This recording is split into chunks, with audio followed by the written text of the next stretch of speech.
विषय ये चल रहा था कि हम पुण्य को माने या पाप को। पुण्य अकेले को मानने से चल जाएगा, जिसको यहाँ पर नाम दिया है सिर्फ ये है शुभ कर्म। अब आपने ये देखना है यहाँ पर कि शुभ कर्म आपके परसेंटेज में कितने कम या ज्यादा है। अगर हम यहाँ से इसकी ये डिग्री निश्चित कर लेते हैं कि 0 डिग्री पर है, फिर 10, 20, 30, 40, 50, 60, 70, 80, 90, 100। अगर आपका पुण्य जो है, जिसको यहाँ पर नाम दिया गया है पुण्य प्रकर्ष नाम दिया गया। अब ये शुभ कर्म जिसको आपने पुण्य नाम दिया है और ये पुण्य का प्रकर्ष यहाँ तक है और अपकर्ष इसका यहाँ पर है। हाँ जी, पुण्य का काम क्या है? आपको सुख देना है, संपत्ति देना है, सदगति देना है, सत्ता देना है, सौभाग्य देना है, सदगति देना है। ये सारा काम किसका है? पुण्य का है। बोलो कहीं कहीं क्यों? पुण्य, बुद्धि, संपत्ति और सौभाग्य। अब ये सब पुण्य का देने का काम है। अब इधर क्या देखा आपने? ये पुण्य अगर आपका बढ़ता गया, और कभी क्या हो रहा है कि पुण्य आपका रिड्यूस हो रहा है, ये घटता जा रहा है। अगर ये घटता जाए तो ये आपका अपकर्ष हो गया। तो अपकर्ष आपका कहाँ तक आया है? 10% पर आया, 20% आया, या 30% पर आया है? अब ये कहाँ तक पहुंचा है? तो विषय समझ में आ गया। आप क्यों अब पाप को क्यों मानना है? अकेले पुण्य को मानने से नहीं चलता है क्या? बस पुण्य कम ज्यादा है ये मान लो, व्यवस्था हो गई संसार की। बोलिए विभा बहन जी, बात बैठती है? नहीं साहब जी, नहीं बैठ। क्योंकि शुभ प्रकृति तो शुभ ही देगा। वो कम या ज्यादा, कम होगा तो कम देगा, ज्यादा ज्यादा होगी तो ज्यादा देगा। हाँ, तो शुभ में तो शुभ ही होगा। बोलिए प्रवीण जी, बात सही लग रही है? हाँ जी बोलिए। अंसर बहन जी, क्या लग रहा है आपको? हाँ साहिब जी, दोनों को मानना पड़ेगा को, क्योंकि दोनों कर्म दोनों अलग अलग प्रवृत्ति से आते हैं। उसका अलग अलग फल रहता है। और प्रकृति बंध अगर कर्म में देखे तो भी प्रकृति बंध तो अलग अलग रहते हैं। जैसे अघाती को सभी पाप ही में है, उसमें तो पुण्य है ही नहीं। तो उसका जो फल रहेगा वो सब तो पाप में ही जाएगा। उसको कैसे इधर सुख में समझा जा सकेंगे। मैं ये कह रहा हूं, अचल भ्राता जी ये कह रहे हैं, जैन साहब बोलिए। अगर आपका पुण्य कम है तो इतना सुख नहीं है, तो आप दुखी रहेंगे कि नहीं रहेंगे? चलिए, अब आपको ये देखना है यहाँ पर पुण्य शुभ कर्म का काम कितना है, अशुभ कर्म का काम कितना है। जो अचल भ्राता जी अपना मत लेकर के आए हैं, उस हिसाब से दोनों व्यवस्था सेट हो रही है कि नहीं? अभी आपने देखा पुण्य का काम सुख देना है। सुख कितने प्रकार का गिना है संसार में? संपत्ति, हम्म। सौभाग्य, संतति, संगति और संतति, समृद्धि, सत्ता, हाँ, सौभाग्य। संपत्ति, हाँ, सुख। अब ये सब सुख के रूप में है। अब ये न मिले तो क्या सुख का कारण बनेगा, या फिर ये पुण्य का कारण बनेगा, या पाप कर्म का कारण बनेगा? दोनों है। संसार के व्यवहार में सौभाग्य भी है, दौर्भाग्य भी है। संसार के व्यवहार में यश भी है, अपयश भी है। संसार के व्यवहार में संपत्ति भी है, विपत्ति भी है। अमीर भी है तो गरीब भी है। संसार की व्यवस्था कैसी है? अनंत अनंत काल में भी संसार के अंदर कभी भी सबकी एक जैसी स्थिति नहीं रही है, कभी नहीं बनी है। महावीर स्वामी के टाइम में नहीं थी। आज महाविद्या में सिमंदर स्वामी के वहां पर भी ऐसी व्यवस्था नहीं है।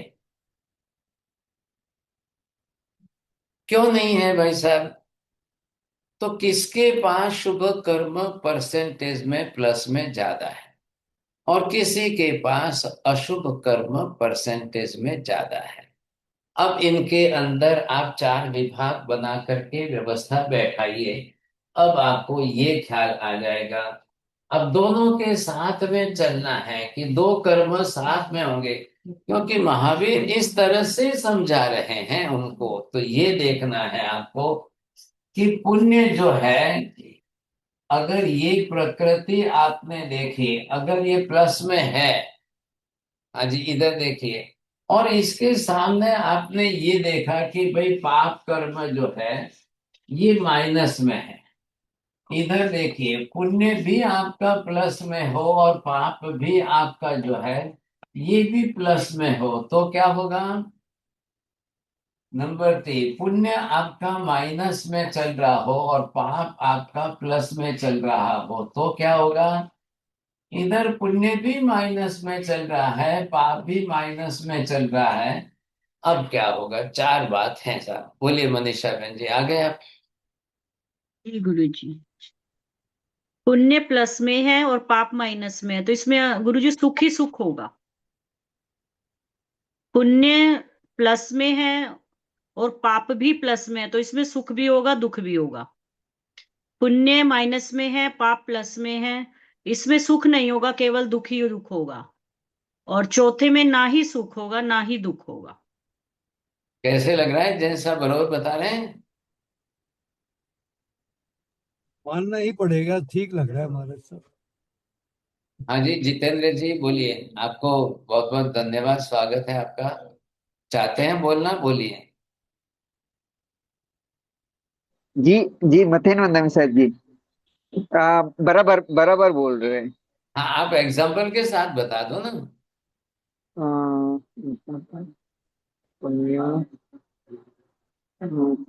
एग्जाम्पल देखो, मतलब मुझे। आपको ये मालूम है ना कि पुण्य जो है ये सुख कारक है, जी मैं जी और ये जो है आप समझ गए कि ये दुख कारक है। जी हाँ, अब आप देख लो कि अगर ये कर्म प्रकृति माइनस में है और ये प्लस में है, बोलो। जी पुण्य जी अगर बाबू। और पाप माइनस में है तो सिर्फ सुख ही सुख होगा। पुण्य प्लस में है और पाप भी प्लस में है तो सुख और दुख दोनों होगा। पुण्य माइनस है और पाप प्लस है तो सिर्फ दुख ही होगा। और पुण्य भी माइनस में और पाप भी माइनस में है तो सुख भी नहीं होगा और दुख भी नहीं होगा। कैसे, क्या लग रहा है चोड़िया जी? क्या एग्जाम्पल देंगे, बताओ। हमारा एग्जाम्पल चौथा में गड़बड़ है। पुण्य यदि माइनस में होगा तो उसको तो अर्थज्ञान हो जाएगा हमारा साहब। अरे क्या होगा वो बाद में, बाद हाँ तो में वो दुखी हो जाएगा आपको। ना, उसको सुख कैसे मिलेगा? दुखी वो अर्थज्ञान में आ जाएगा। भाई साहब किस में आएगा वो बात नहीं, यहाँ बात किसकी चल रही है? सुख दुख। हाँ, पहले इसका जवाब। नहीं, फर्स्ट हमने ठीक है, पुण्य प्लस है तो सुख मिल रहा है, और अरे आप पाप का आपका बैठाओ ना, चौथा है तो चौथा बैठा के देखो ना। चौथा में क्या कि सुख भी नहीं है, उसको सुख नहीं मिल रहा है, कोई कोई साधन सामग्री जो भी अनुकूलता नहीं मिल रही है। और यहाँ पर क्या, पाप का भी कोई तरह का दुख नहीं मिल रहा है। तो अच्छा ही है ना फिर। नहीं ये अच्छा है, किंतु वहां यहाँ पर पुण्य कम है तो वहां पर तो गड़बड़ है ना महाराज। अरे भाई साहब, तो ये अगर इससे काम चलता है, आपको इससे पसंद नहीं क्या? चलेगा काम, खाली इससे काम नहीं चलेगा। मम्मी बहन जी, do you like this fourth one? No no. इस साधु जीवन का हो गया ये तो। हाँ। बराबर। साधु जीवन का हो गया है तो, ना पाप ना पुण्य, ना सुख ना दुख। अरे अभी तो आपने पहली क्लास में क्या देखा? पहली क्लास में इष्ट संयोग अनिष्ट वियोग क्या था वो? जी वो भी तो प्रमाद करा रहा है, अर्थ ध्यान करा रहा है। अब इसमें से बोल दो, आप चारों में से बताइए, आप एल्सा बहन जी, आपको अर्थ ध्यान कराने वाला कौन बनेगा? साहब जी, जिसमें पुण्य कम है और पाप कर्म ज्यादा है वो आत्म ध्यान कराएगा। और जिसमें पुण्य ज्यादा है और पाप कर्म ज्यादा है वो भी आत्म ध्यान कराएगा, दूसरा और तीसरा। अब इसमें तो पुण्य प्लस में है, फिर क्यों अर्थ ध्यान कराएगा? बट ये पाप कैसे? कर्म भी तो कर रहा है ना साहेब जी, तो भाई उसमें ये उसको प्लस उसके, में है ना, पुण्य प्लस में है, तो फिर अध्ययन कहाँ से होगा? बट वो दुख में भी तो है ना, वो अरे पॉजिटिव में चल रहा है। वीणा बहन जी, जरा इनको समझाओ ना आप थोड़ा सा।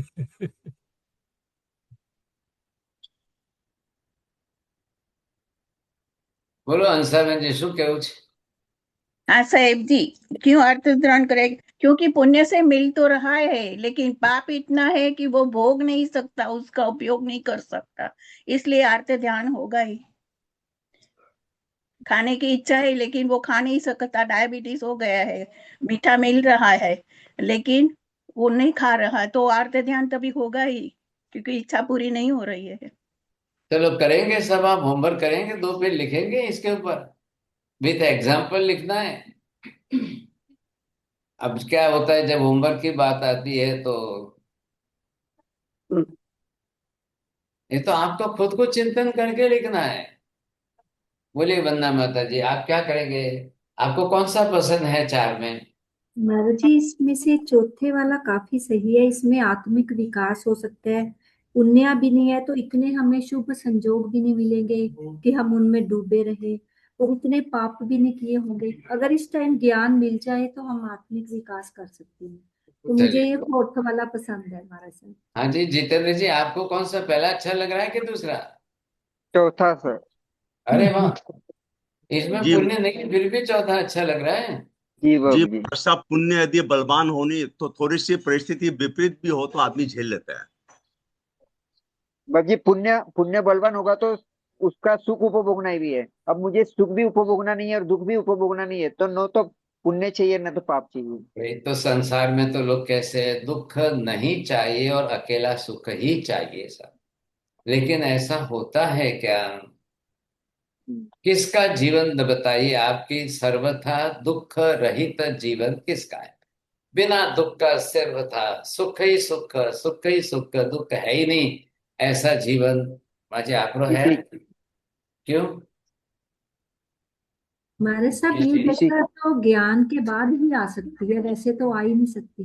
अब वो ज्ञान की बात अलग है, इसमें ज्ञान नहीं है, ये तो साथ में पुण्य पाप कर्म वाले हैं। हाँ। महाराज साहब इस टाइप का जीवन संभव नहीं है। जब जब और क्या चक्रवर्ती तीर्थंकर को नहीं हुआ तो हमारा कैसे होगा महाराज साहब? क्यों नहीं हुआ? तीर्थंकर में क्या तकलीफ थी? बाबा कितने भगवान महावीर स्वामी के कम कम कष्ट आए थे क्या? अब कष्ट तो कोई किसके कारण आए? आखिर में पाप किए हुए थे पहले, तभी तो आए महाराज साहब। अब दोनों तरफ है भाई साहब, देख लो समझे कि नहीं। अब यहाँ पर कोई अचल भ्राता जी कह रहे हैं कि मैं पाप न मानूं और अकेला पुण्य ही मानूं, तो चलता है कि नहीं? या पर चलो भाई पुण्य नहीं माने, अकेला पाप ही, जैसे अभी जितेंद्र जी ये कह रहे हैं चौथा इनको ज्यादा पसंद है। अब बताइए क्या कर? अरे वाह, अब ऐसी स्थिति है, बनती है। लेकिन यहाँ आपको ये देखना है कि जैसे आपने ये देखा दोनों के अंदर,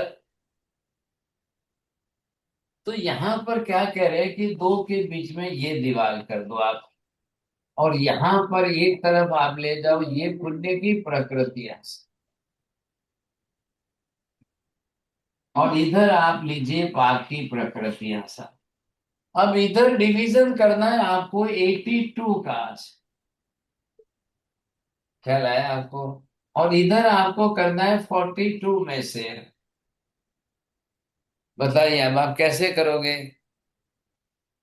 ये 82 की पाप की प्रकृति है, ये 42 है, समझे कि नहीं? अब आप किस में हो बताइए आप। अब जिसकी इसमें कितनी है पहले अपनी अपनी इंडिविजुअल निकालो साहब। ये महावीर स्वामी ने जनरल सेंस में पूरी दुनिया के अनंत जीवों में समस्त जीवों की बताई है। इसमें देवी देवता आ गए, नारकी आ गए, पशु पक्षी आ गए, मनुष्य आ गए, सब आ गए, ख्याल है? इसमें सब आ गए। अब पुण्य में भी सब आ गए ना। 42 में देखो तीर्थंकर नाम कर्म भी की है, वो भी पुण्य प्रकृति है। हाँ, ये है कि अब आपको क्या करना पड़ेगा। 42 में से आपकी इंडिविजुअल कितनी निकलती है, और 5 में से 82 में से आपकी इंडिविजुअल कितनी निकलती है, ये निकाल करके हिसाब कर।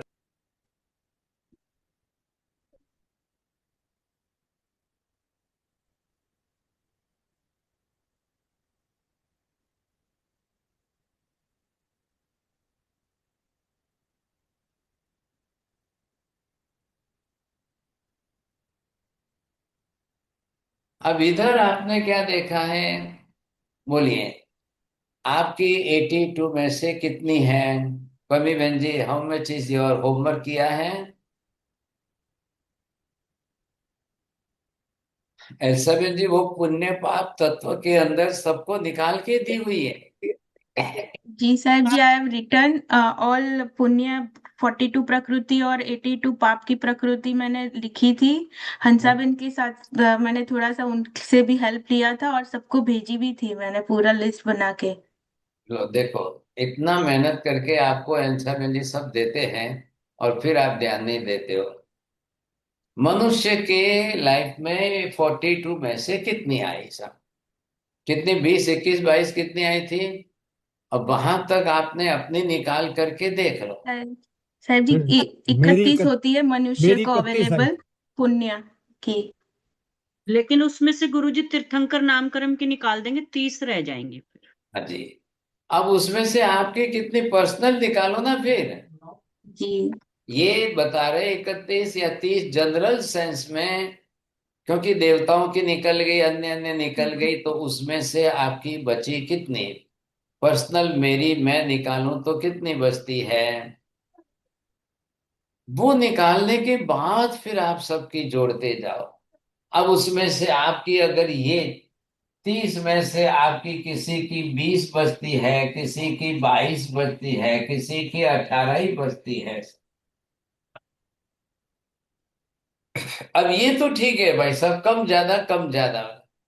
अब इसके अंदर क्या है, दो डिवीजन कर लो। एक डिवीजन के अंदर ये आपको चार घाती कर्म में से कौन से लेने हैं। इसमें आ गए आपका मोहनीय कर्म भी आ गया। अब मोहनीय कर्म आपको कसाय में ले जा रहा है, ये आपको पुण्य संपत्ति दे रहा है। ये पुण्य आपको संतति दे रहा है। जो इसका काम है ये कर रहा है, लेकिन स्वभाव बीच में आके बिगाड़ दे रहा है। अब ये जो कसाय बीच में आया, अब कसाय ने आपका स्वभाव बना दिया। अब आप बताइए साहब, चौड़िया जी बोलिए, संपत्ति ज्यादा हो और कसाय ज्यादा हो तो? अब ये एक एक के सबका बताना पड़ेगा। आप जो बोल रहे हैं ना एडवांस की थ्योरी समझनी है, तो एडवांस कर्म की थ्योरी में आपको इतनी ये 42 और 82 का फर्मेंटेशन कॉम्बिनेशन करके एक एक की डिग्रियां निकालनी पड़ेगी। और वो गणित कहाँ जाएगा भाई साहब? और ऐसे करे तो भाई अल्साबेन जी, ये तो 10 साल चल जाएगा, फिर तो कोई हिसाब ही नहीं बचा। अभी है ही गंधर्वाद है, अब कितना 5वां साल चल रहा है, सोचिए समझे। अब क्या करेंगे आप? क्योंकि गंधर्वाद है बहुत जोरदार क्लास में आज। हाँ जी। अब एक एक का निकालो। संपत्ति अच्छी है लेकिन स्वभाव खराब है, बोलिए सर क्या करना है? मुझे मेरी बेटी की शादी करनी है, सामने उनके पास जो है संपत्ति खूब अच्छी है लेकिन स्वभाव बहुत खराब है, करेंगे आप? बोलो सर, कौन किया? नहीं करेंगे। लो, आप भी ना कहते हो, ये यहाँ मेहमान बैठे हैं ये भी ना कह रहे। बहुत अच्छी संपत्ति है चोड़िया जी, बेटी की शादी करनी है, देख लो नहीं नहीं माँ सामने वाला। साहब, स्वभाव गड़बड़ है, कौन माथा मारेगा? अरे भाई साहब, करोड़पति है, फिर क्या हाँ तो तकलीफ है? नहीं, करोड़पति तो मैं ही दे दूंगा बेटी को धन, पर स्वभाव से माथा कौन मारेगा? अरे भाई साहब, फिर स्वभाव कैसे सुधारो? ये तो आपके हाथ में है, संपत्ति रोज बढ़ाना घटाना ये आपका पुण्य कर देगा। स्वभाव के लिए क्लेश कसाय को आप कंट्रोल कर सकते हो कि नहीं? ये देख लो भाई साहब पहले। अगर ये आपके अंदर है, आप कर सकते हो, तो बहुत अच्छी बात है। अब ऐसे स्थिति के अंदर जब कसाय, इधर देखिए, अब कसाय फिर अशुभ कर्म प्रकृति बंधाएगा, फिर कसाय पाप प्रकृति बंधाएगा। नियम क्या है? मोहनीय कर्म की कसाय मोहनी आदि की प्रकृति आठों कर्म बंधाती है। बोलिए वंदना माता जी। देखो, कषाय मोहनिया कर्म की प्रकृति आठों कर्म बंधवाती है। हाँ जी, ये इसका काम है। आठों कर्म की बात आ गई। आयुष्य भी बंधाएगी, नाम कर्म भी बंधाएगी, गोत्र कर्म भी बंधाएगी। फिर क्या करोगे आप?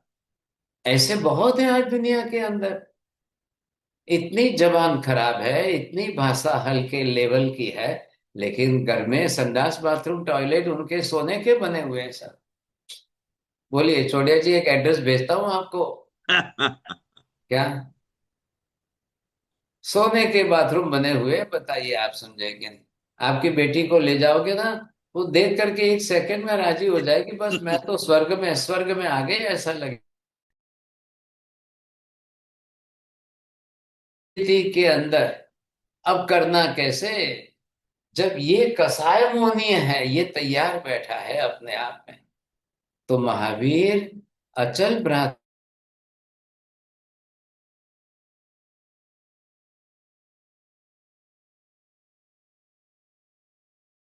बताया था आपको, शायद ख्याल हो तो, कि जिस समय मृगापुत्र जो है, अब उसके पास प्लस पॉइंट में पुण्य क्या है और पाप क्या है उसके पास। अब अशुभ कर्म यहां से आए, शुभ कर्म में सिर्फ वो राजकुमार के रूप में राजा के घर में जन्मा है। राजा रानी दोनों माता पिता बने हैं और वो राजकुमार के रूप में जन्मा है। ये उसका पुण्य है कि नहीं है? अब इसमें से आप में 42 में से एक कौन से निकालते हो, दो कौन से निकालते हो, तीन से कौन से निकालते हो? लेकिन साथ में 82 यहाँ पर जो है, इसमें ज्ञानावर्णीय में से, दर्शनावर्णीय कर्म में से, ज्ञानावर्णीय कर्म में से आ गया, टोटली मेंटली रिटायर्ड हो गया। दर्शनावर्णीय कर्म में से उसकी आंख नहीं बनी, कान नहीं बने। अब क्या करना बताइए आप? आंख ना कान भी ना बने, वो कैसे जिएगा संसार में? हाथ भी नहीं बने, पैर भी नहीं बने, गर्भ काल ही उस प्रकार का बीता, जन्म से जिसके पास आंख नहीं है, कान नहीं है, हाथ नहीं है, पैर नहीं है, सिर्फ मांस का पिंड जैसा जन्मा है। और जब गौतम स्वामी घर पर गोचरी पानी लेने के लिए आए हैं, और तब महावीर को पूछ रहे हैं, भगवान इसकी आयुष्य कितनी है? और तब महावीर कह रहे हैं, गौतम 26 बरस की इसकी आयु। ठंडी बात है। मृगा पुत्र जन्मते आंख नहीं, कान नहीं, नाक नहीं, दोनों हाथ नहीं बने, पैर नहीं बने, सोचिए। और फिर उसका जीवन कैसा हो? और जी रहा है। जीवन किस पर चल रहा है? श्वासोश्वास पर चल रहा है। आयुष्य कर्म तो जीवन ही चलाएगा, उसका काम तो इतना ही है। तो आयुष्य उसका शुभ है कि अशुभ है? आप जहां तक जितना आयुष्य लेकर आए हो, उतना पूरा स्वस्थ जीवन जियो, ये पुण्य का उदय है। आयुष्य बढ़ नहीं सकता है, इसलिए उसमें वहां पर आप दूसरा कुछ भी नहीं कर सकते हो। हम बढ़ा नहीं सकते हैं, लेकिन जितना लेकर आए हैं उतना आप स्वस्थता से जीवन जी सको और पूरा करो, ये आपका पुण्य है। एक्सीडेंट हो गए, पैर पर गाड़ी निकल गई, ऑपरेशन 2 हो गए, आप बचे हो, घात टल गई, आप जीवित रह चुके हो, और फिर अपना आयुष्य पूरा करो, ये है पुण्य का। लेकिन अब जो अशुभ है वो अशुभ है। एक माता पिता ने अपने मेंटली रिटार्डेड बच्चे के 3 ऑपरेशन करा दिए, और वो गिर गया, ऊपर से गिर गया, रात को बिस्तर पर से पलंग से गिर गया, हाथ की हड्डी टूट गई, पैर की हड्डी टूट गई साहब। अब माता पिता सुखी संपन्न है, करोड़ों रुपए है, ऑपरेशन करा दिया, अच्छा हो गया, 54 बरस की उम्र तक जीवन जी रहा है। तो पुण्य आपको क्या दे रहा है? यहाँ पुणे के अंदर एक भाई साहब आए, वैसे विदेश में थे, अब विदेशों से छोड़कर यहाँ आ गए। अब बच्चा उनका मेंटली रिटार्डेड है, एब्सोल्युटली 100%। अब है करोड़ों रुपए, 1 करोड़ की गाड़ी रखी बेटे के लिए, 4 आदमियों का स्टाफ रखा है बेटे के लिए, हर महीने नया ड्रेस पहनाना है। एक आदमी नहलाता धुलाता है, दूसरा आदमी गाड़ी में लेके घूमने जाता है, उसके लिए एक 10 लाख का डॉग लिया है, खिलाए, और रोज उसको अच्छा बढ़िया खिलाना पिलाना, गाड़ी में घुमाना फिराना करना, बाग बगीचे में लेना। ये पुण्य के बिना होता है क्या? एक गरीब के घर में कोई जन्मा है, उसकी ट्रीटमेंट कराने के लिए उसके पास में पैसा नहीं है, बोलिए, ये बिना पुण्य के होता है क्या? क्या कह रहे हैं महावीर? यहाँ अचल भ्राता जी को समझा रहे हैं, पुण्य अलग है पाप अलग है। पुण्य पुण्य का काम कर रहा है, पाप पाप का। अब दूसरी बात क्या महत्व की है, ध्यान से समझिए। अगर कोई व्यक्ति पुण्य करे और फिर पाप करके ये बोले कि नहीं पुण्य मेरा प्लस में ज्यादा है, तो पाप धुल जाएगा। क्या क्या समझे क्या आप? मनोज, आप मुकेश जी आए हैं, आप धन्यवाद बोलिए, क्या समझ में आया? सर दोनों चीजों में आ ही रहा है ना, पुण्य भी आ ही रहा है और पाप भी आ ही रहा है, जा कहाँ नहीं रहा है। नहीं नहीं, देखिए पहले प्रश्न समझने की कोशिश करिए। वो क्या कह रहे हैं कि मेरा पुण्य यहाँ पर प्लस में ज्यादा है, अब मैंने यहाँ पर थोड़ा बहुत पाप कर भी लिया, तो ये पुण्य अगर प्लस में है तो वो उसमें माइनस हो जाएगा ना? नहीं होगा साहब जी। नहीं होगा। थोड़ा बोलिए आशा बहन जी, स्पष्ट करिए। जी, आपने बताया कि जो पुण्य पुण्य है आपके पास, फिर भी आपके पाप प्रवृत्ति करने से आपके स्वभाव में कसाई है, तो वो पुण्य कुछ काम में नहीं आएगा। जो स्वभाव का पाप है वो तो पाप ही रहेगा ना। हाँ, अब इधर आपको क्या देखना है, ये आत्मा के घर में यहाँ पर जो है, इधर का ये जो है मोहनीय कर्म है, इधर आपके पास ज्ञानावरणीय दर्शनावरणीय है, ये अंतराय है। अब इधर आप जो कोई पाप भारी कर रहे हो, इधर आपने अगर कोई भारी पाप किया है, ये यहाँ का पाप, और यहाँ का पुण्य आपने कुछ कर लिया, ये पुण्य आपका कुछ हो गया, तो ये पुण्य आपको जो है कैसे इसमें माइनस कैसे होगा बताओ आप? ये हो सकता है माइनस? नहीं हो सकता। हाँ, अब ये हो सकता है कि नहीं हो सकता है, देख लो आप। नहीं मास्टर, सेटअप नहीं होगा।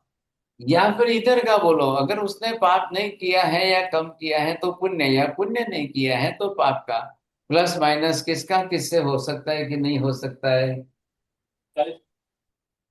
प्लस माइनस गुरुजी सेम में हो सकता है, अलग अलग में नहीं हो सकता। सेम में का मतलब क्या, दोनों ये क्या अलग ही नई है। बात कर ली? जैसे पुण्य और कर रहे हैं तो वो बढ़ जाएगा गुरुजी, हम अच्छा काम करें तो पुण्य ही बढ़ेगा। वो बढ़ेगा, आपने वो थोड़ी सोचना है यहाँ पर। साहिबी सभी स्थान में प्रकृति अपने आप में स्वतंत्र है। हाँ, आप ये क्यों नहीं बोल, अभी तक कोई सही उत्तर नहीं दे रहा है, बोलिए दीपिका बहन जी बोलो। સાહેબજી પાપ અને પુણ્ય हाँ ठीक। બંનેના અકાઉન્ટ અલગ છે. બંનેના અકાઉન્ટ જુદા જુદા છે સાહેબજી. પાપમાં પાપ જશે ને પુણ્યમાં પુણ્ય જશે.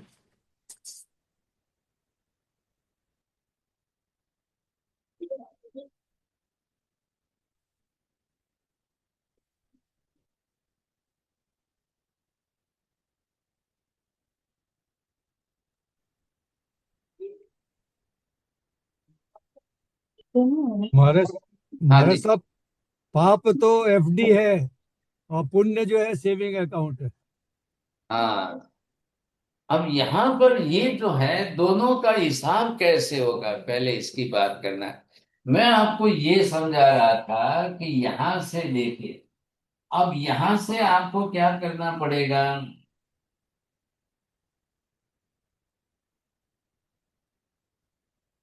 अब ये जो है आप 42 में से आप अलग अलग करिए साहब। ये आपकी 30 आ रही है, 30 की डिग्री करिए सबके।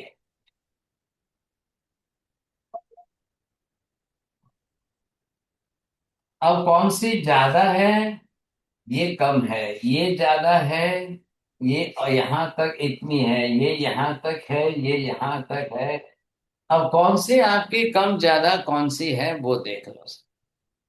इधर आपको 82 करनी पड़ेगी। मैं सबके लिए कह रहा हूं, सबको होमवर्क करना है और सबको लिखना पड़ेगा सब, और लिख के अपने अपनी डिग्री बनानी पड़ेगी। और ऐसे पढ़ोगे तो चोले जी और एक बरस जाएगा। नहीं नहीं मास्टर, पढ़ना मुझे ऐसे। नहीं नहीं, ये एडवांस की है ना। अब यहां पर आप ये 82 करिए।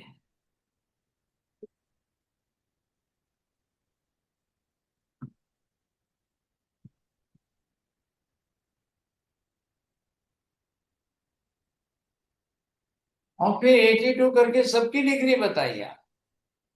इतनी सबकी डिग्री बताने के बाद आपको ये ख्याल आना चाहिए, ये कौन सी चल रही है, ये कौन सी चल रही है, ये कौन सी चल रही है, ये कौन सी चल रही है, ऐसा आप जरूर समझते हैं। और ये व्यवहार की, प्रैक्टिकल व्यवहार की बात है।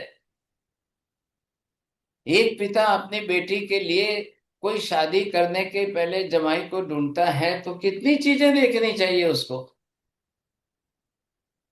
इधर की देखिए, इधर की देखिए, ये कौन सी चल रही है, ये शुभ पुण्य की चल रही है।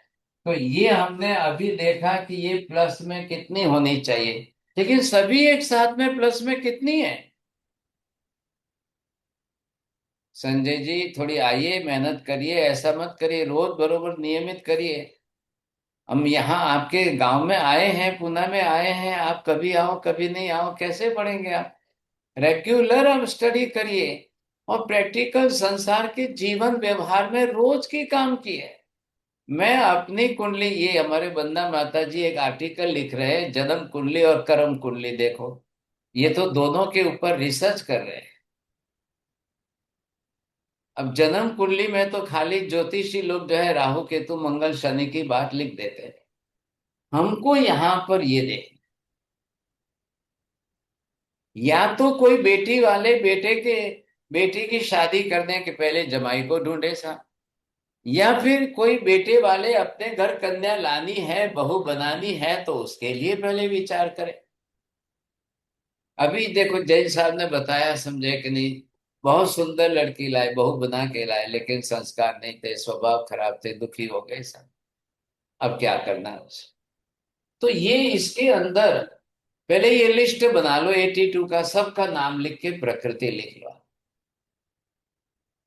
तो फिर आपने कर्म शास्त्र पढ़ा क्यों है। इतनी कर्म की प्रकृतियां आपने सब पढ़ करके आपने डिटेल विस्तार तो अच्छा किया है। बोलिए साहब, एक भाई साहब अपने बेटे के लिए बहू देखने गए, उन्होंने शादी का विचार किया तो उसकी माँ ने कहा भाई साहब देखो बहुत अच्छी लड़की है, बहुत पढ़ी लिखी है, लेकिन ये जो है सुबह 9 बजे के पहले उठेगी नहीं, इसकी नींद जो है कोई डिस्टर्ब नहीं करेगा, पहले ये टर्म्स कंडीशन कर लो, आप लिखो, फिर हमारी शादी पक्की है, चलो। बोला दीपिका बहन जी राजी हो गए हंस रहे। बोलो शू करूं दीपिका बहन जी, 9 बजे पहले इसको कोई उठाएंगे नहीं, कोई ये उठेगी नहीं।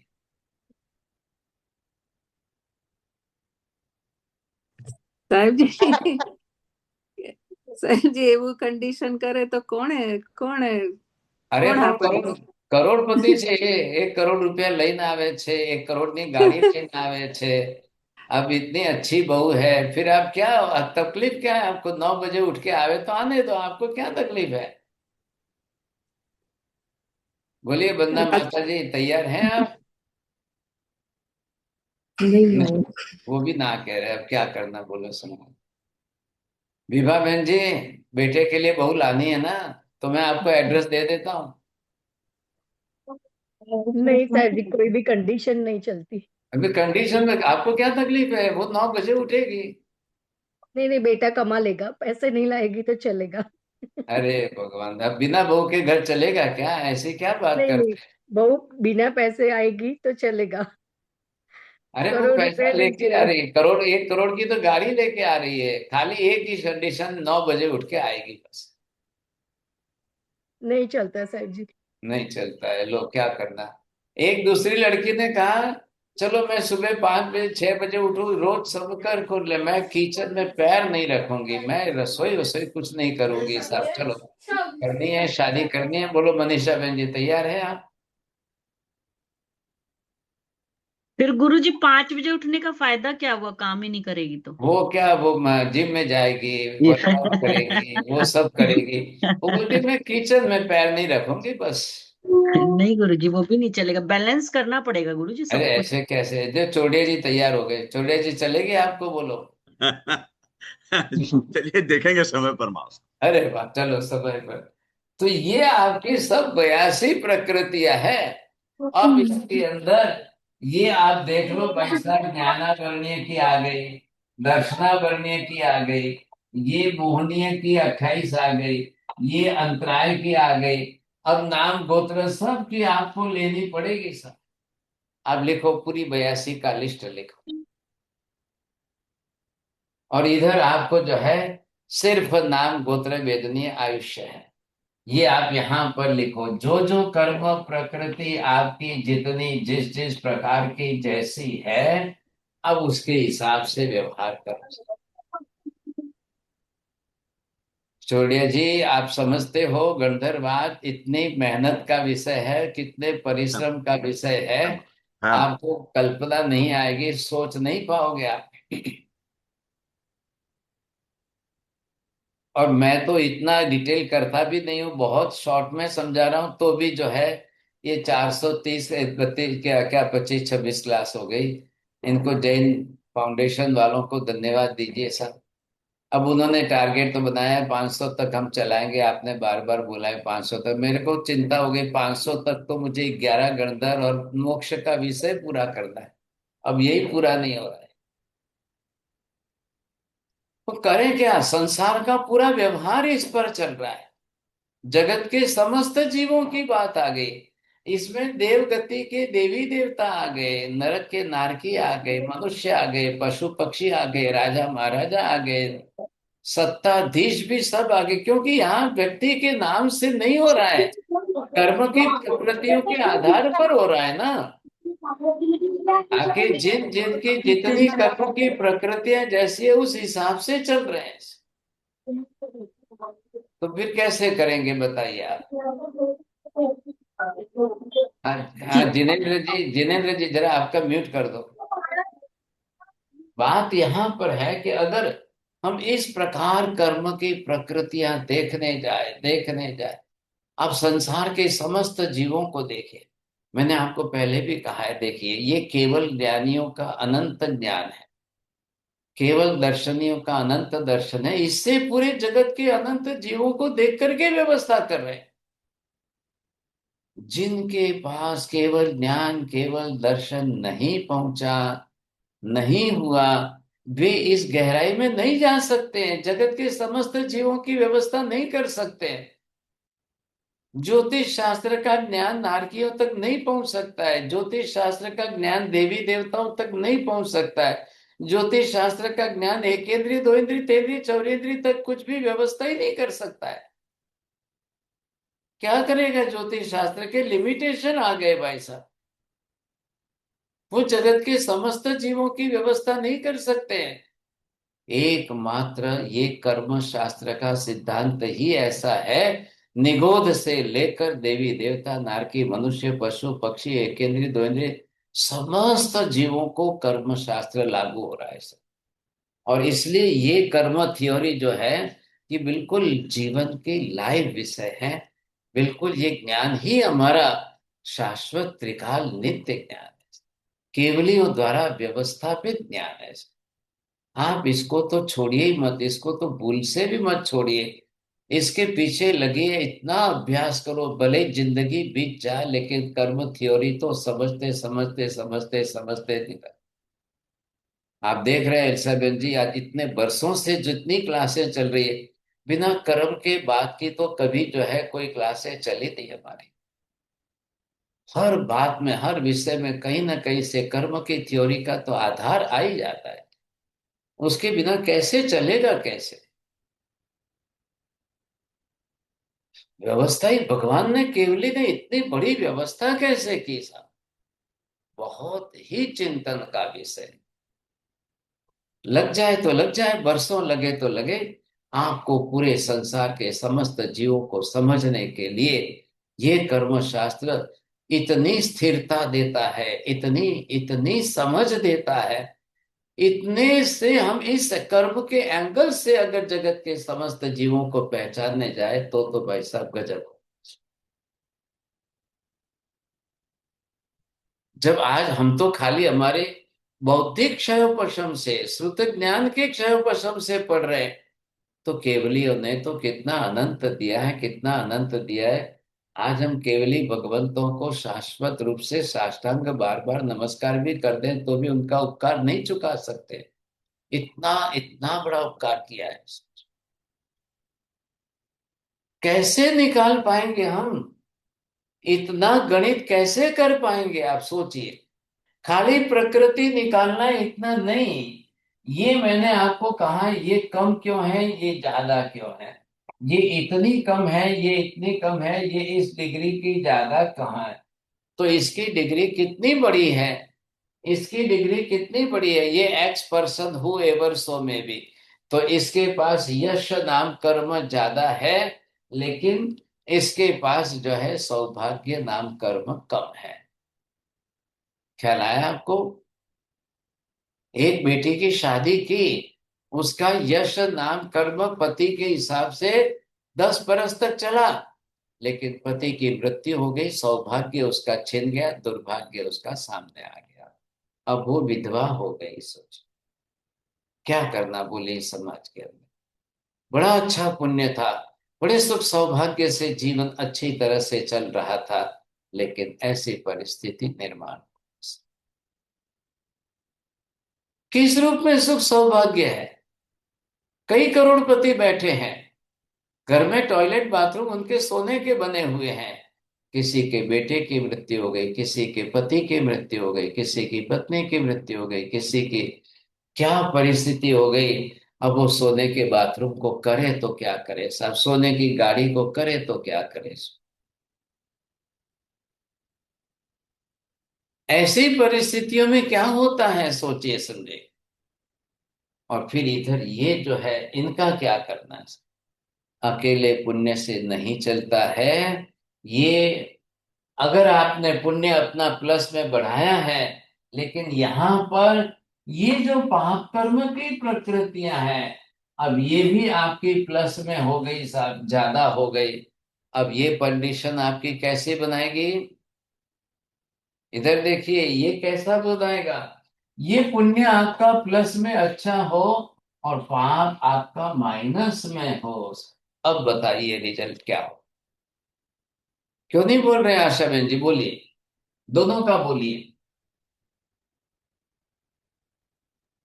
जी, जब पुण्य ज्यादा है लेकिन पाप भी ज्यादा है तो कुछ नहीं, कर नहीं पाप पाएगा। पाप ये माइनस में किया है। ये पाप जो माइनस में होगा तो पुण्य प्रकृति थोड़ी हमको पुण्य आगे बढ़ा सकती है, लेकिन फिर भी अरे पाप तो ये आपको सुख दे रहा है ना, या ये वो देगा। आपको ये सुख दे रहा है। और ये दुख कम कर, दुख नहीं देगा ये आपको जब माइनस में है तो। और ये प्लस वाला, ये इसमें जीवन के अंदर सुख भी साथ चल रहा है और इसी दुख हिसाब भी से साथ। दुख भी साथ चल रहा है साहब। बोलिए क्या करना है? जी, दोनों साथ चल रहे हैं। चलेगा ही। ये भाई साहब जो है, व्यापार में जाते हैं, दोनों। बिजनेस में जाते हैं, बाहर गांव जाते हैं, सेल्समैन में जाते हैं। इतना अच्छा इसका नाम रेपुटेशन बना हुआ है, रोज जाता है, रोज पैसा अच्छा कमाता है। अब घर में आते ही उसके लिए सिर का दर्द हो जाता है। पत्नी कुछ बोलती है, बेटा कुछ बोलता है, रोज माथाकूट होती है। खाने बैठते समय ऐसी माथाकूट या झगड़ा होता है, पति छोड़ करके जाके होटल में खा के आता है। रात को फिर 1 बजे आकर दरवाजा बंद हो तो सही, दरवाजे के बाहर सीढ़ियों में वहां सो करके सुबह उठ करके फिर धर्मशाला में मंदिर में जाके स्नान करके वहां से दुकान चला जाता है। अब लोगों को किसी को समाज को बताता नहीं है, कुछ नहीं है। एक तरफ दुकान पैसे धन का सुख है, लेकिन घर परिवार पत्नी पुत्र का दुख इतना है कि कोई कह नहीं सकता है, समाज को किसी को बता नहीं सकता। ये है आज की परिस्थिति में, देखे हमने। बोलिए वंदना माता जी, आपके हरियाणा में वहां पर क्या देखा है आपने? लिखो इसके ऊपर, 2-4 पेज लिख करके देखो, आपको पता चल जाए, आंख खुल जाएगी। महाराज साहब, इसका मैं बताऊं, महावीर स्वामी के जीवन के ऊपर लगा के। महावीर स्वामी के जीवन में पुण्य सुख था, उनके जीवन में। वो राजघराने में जन्मे, तीर्थंकर पात्र, साथ में उनके दुख भी था। फिर उन्होंने अपने दुख को कम किया, सारे कष्ट समता से भोग भोग के। मतलब दोनों परिस्थितियां एक अच्छे संपन्न इंसान की भी हो सकती हैं। फिर उन्होंने सुख को नहीं भोगा और पाप को कम करा, तो फिर उन्होंने इस स्थिति में भी मोक्ष को पाया। मतलब स्थिति कोई भी हो, हम क्षय करके मोक्ष पा सकते हैं। बिल्कुल, क्षय तो करना ही पड़ेगा ना, उसके पिता तो चले गए ना। बात यहाँ पर इसी की तो आ रही है।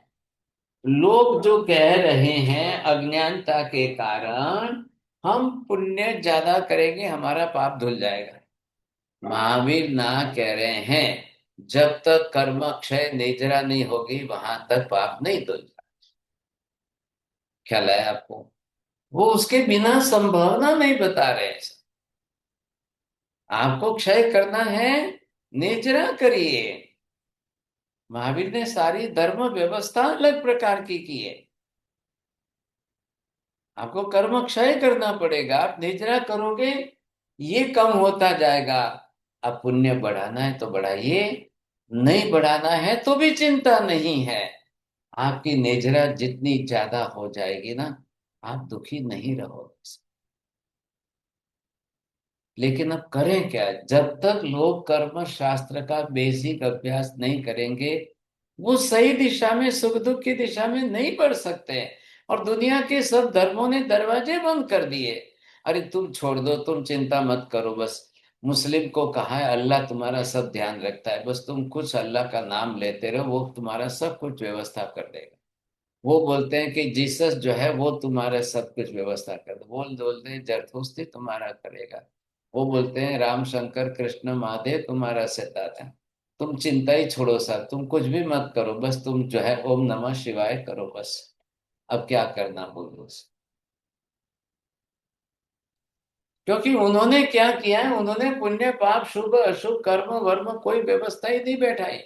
वो सिर्फ एक ही बात लेकर के चल रहे हैं, ईश्वर के हाथ में तुम्हारी लगाम है। ईश्वर की जो मर्जी होगी, जैसे करना होगा, तुम्हारी व्यवस्था ईश्वर कर देगा। महावीर ने कहा नहीं नहीं नहीं, ये किसी ईश्वर का काम नहीं है। प्रत्येक आत्मा अपने अपने शुभ अशुभ कर्म के आधार पर सुखी या दुखी होगी। इसमें किसी का विकल्प कुछ भी काम नहीं आएगा। बहुत अच्छी तरह से ध्यान में ले लीजिए, समझ लो आप।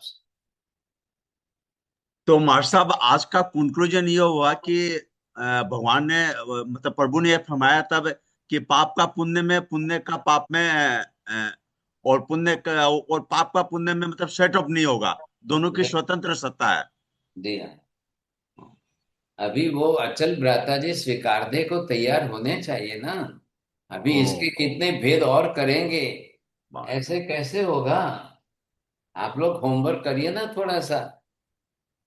नमो अरिहंताणम नमो सिद्धाणम नमो आयरियाणम नमो वज्रायणम नमो लोए सब्बसाव एसु पंच नमोकारो सब्बपापप्रणाशनो मंगलाणं च सर्वेसिं परमं हवै मंगलम्।